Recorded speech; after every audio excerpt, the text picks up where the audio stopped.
clothes for days of battle. Ephesians 6 verses 10 to 12. A final word. Be strong in Yahweh and in his mighty power. Put on all of Elohim's armor, so that you will be able to stand firm against all strategies of the devil. For we are not fighting against flesh and blood enemies, but against evil rulers and authorities of the unseen world, against mighty powers in this dark world, and against evil spirits in the heavenly places. 1 Peter 5 verse 8. Stay alert. Watch out for your great enemy, the devil. He prowls around like a roaring lion, looking for someone to devour. Ephesians 6 verses 13 to 18. Therefore, put on every piece of Elohim's armor, so you will be able to resist the enemy in the time of evil. Then after the battle, you will still be standing firm. Stand your ground, putting on the belt of truth and the body armor of Elohim's righteousness. For shoes, put on the peace that comes from the good news, so that you will be fully prepared. In addition to all of these, hold up the shield of faith to stop the fiery arrows of the devil. Put on salvation as your helmet, and take the sword of the Spirit, which is the word of Elohim. Pray in the Spirit at all times and on every occasion. Stay alert and be persistent in your prayers for all believers everywhere. Shoes of peace. Facts. Ephesians 2 verses 14 to 15. For the Messiah himself has brought peace to us. He united Jews and Gentiles into one people when, in his own body on the cross, he broke down the wall of hostility that separated us. He did this by ending the system of law with its commandments and regulations. He made peace between Jews and Gentiles by creating in himself one new people from the two groups. Ephesians 4:4-6. For there is one body and one spirit, just as you have been called to one glorious hope for the future. There is one Master, one faith, one baptism, one Elohim and Father of all, who is over all, in all, and living through all. James 3 verses 17 to 18.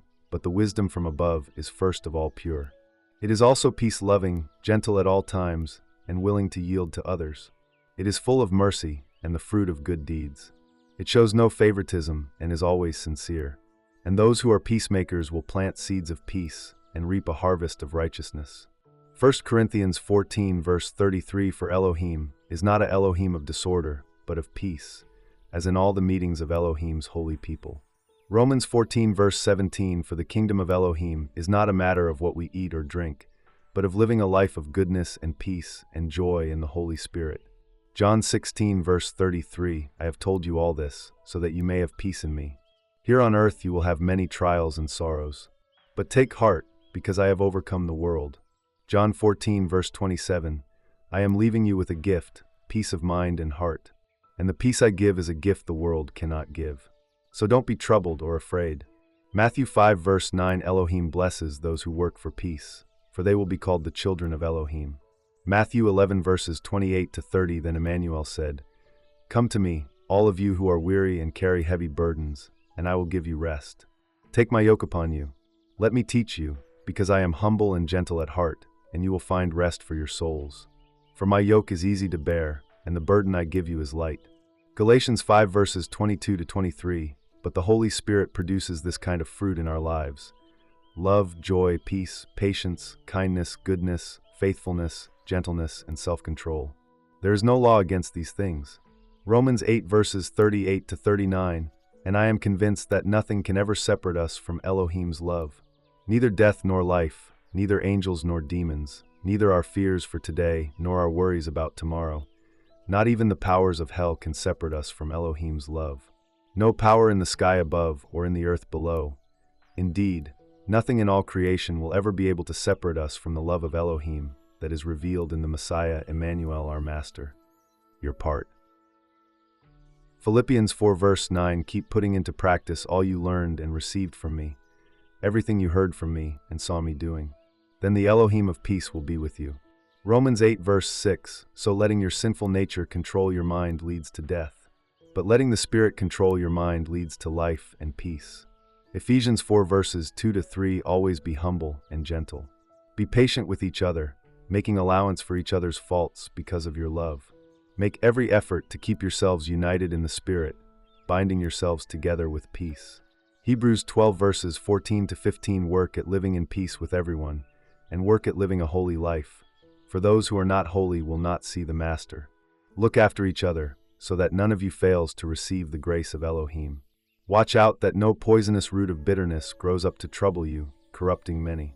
Romans 12 verse 21, don't let evil conquer you, but conquer evil by doing good. Romans 12 verse 18, do all that you can to live in peace with everyone. Romans 14 verse 19, so then, let us aim for harmony in the church and try to build each other up. Philippians 1 verse 27, above all, you must live as citizens of heaven, conducting yourselves in a manner worthy of the good news about the Messiah. Then, whether I come and see you again or only hear about you, I will know that you are standing together with one spirit and one purpose, fighting together for the faith, which is the good news. 1 Peter 3 verses 11 to 12, turn away from evil and do good. Search for peace and work to maintain it. The eyes of Yahweh watch over those who do right, and his ears are open to their prayers.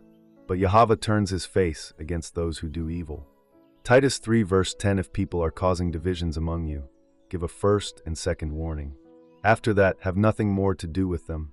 1 Corinthians 1 verse 10, I appeal to you, dear brothers and sisters, by the authority of our Master Emmanuel the Messiah, to live in harmony with each other. Let there be no divisions in the church. Rather, be of one mind, united in thought and purpose. Colossians 3 verse 15, and let the peace that comes from the Messiah rule in your hearts. For as members of one body, you are called to live in peace. And always be thankful. Enemies' tactics against peace. False teachers / teachings / debates. 1 Timothy 6 verses 4 to 5, anyone who teaches something different is arrogant and lacks understanding.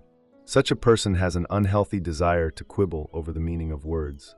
This stirs up arguments ending in jealousy, division, slander, and evil suspicions. These people always cause trouble. Their minds are corrupt, and they have turned their backs on the truth. To them, a show of righteousness is just a way to become wealthy. Titus 1 verses 10 to 11, for there are many rebellious people who engage in useless talk and deceive others. This is especially true of those who insist on circumcision for salvation. They must be silenced, because they are turning whole families away from the truth by their false teaching. And they do it only for money. Titus 3 verse 9, do not get involved in foolish discussions about spiritual pedigrees or in quarrels and fights about obedience to Jewish laws. These things are useless and a waste of time. Titus 3 verse 11, for people like that have turned away from the truth, and their own sins condemn them. 2 Corinthians 11 verses 2 to 4, for I am jealous for you with the jealousy of Elohim himself.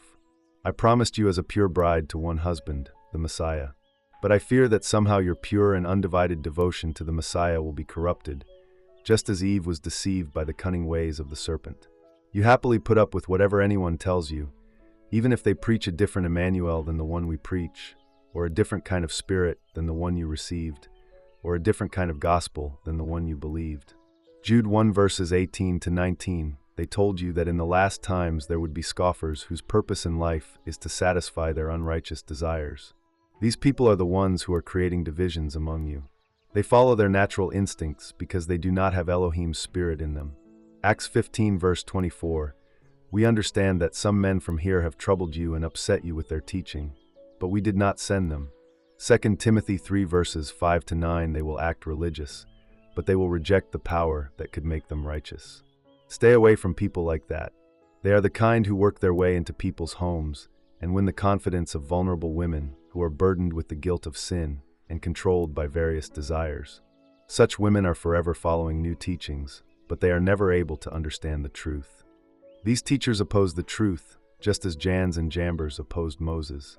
They have depraved minds and a counterfeit faith. But they won't get away with this for long.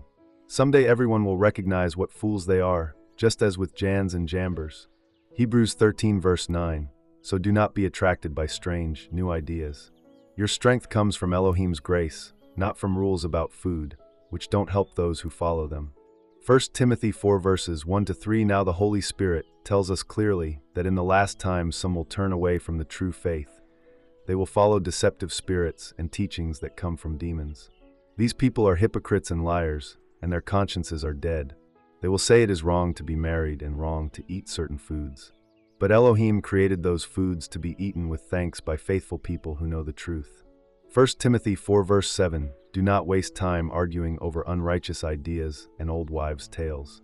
Instead, train yourself to be righteous. 2 Corinthians 11 verses 14 to 15, but I am not surprised. Even Satan disguises himself as an angel of light. So it is no wonder that his servants also disguise themselves as servants of righteousness. In the end, they will get the punishment their wicked deeds deserve. Denying the Messiah already came. John 9 verse 16, some of the Pharisees said, "This man Emmanuel is not from Elohim, for he is working on the Sabbath." Others said, "But how could an ordinary sinner do such miraculous signs?" So there was a deep division of opinion among them. 2 John 1 verse 7, I say this, because many deceivers have gone out into the world. They deny that Emmanuel the Messiah came in a real body. Such a person is a deceiver and an anti-Messiah. 2 Timothy 2 verse 12, if we endure hardship, we will reign with him. If we deny him, he will deny us. 1 John 2 verses 18 to 19, dear children, the last hour is here. You have heard that the anti-Messiah is coming, and already many such anti-Messiahs have appeared. From this we know that the last hour has come. These people left our churches, but they never really belonged with us. Otherwise they would have stayed with us. When they left, it proved that they did not belong with us. 1 John 4 verse 3, but if someone claims to be a prophet and does not acknowledge the truth about Emmanuel, that person is not from Elohim. Such a person has the spirit of the anti-Messiah, which you heard is coming into the world and indeed is already here. Many different churches/doctrines. 1 Timothy 1 verses 3 to 7, when I left for Macedonia, I urged you to stay there in Ephesus and stop those whose teaching is contrary to the truth. Don't let them waste their time in endless discussion of myths and spiritual pedigrees. These things only lead to meaningless speculations, which don't help people live a life of faith in Elohim. The purpose of my instruction is that all believers would be filled with love that comes from a pure heart, a clear conscience, and genuine faith. But some people have missed this whole point. They have turned away from these things and spend their time in meaningless discussions. They want to be known as teachers of the law of Moses, but they don't know what they are talking about, even though they speak so confidently. Matthew 15 verse 9, their worship is a farce, for they teach man-made ideas as commands from Elohim.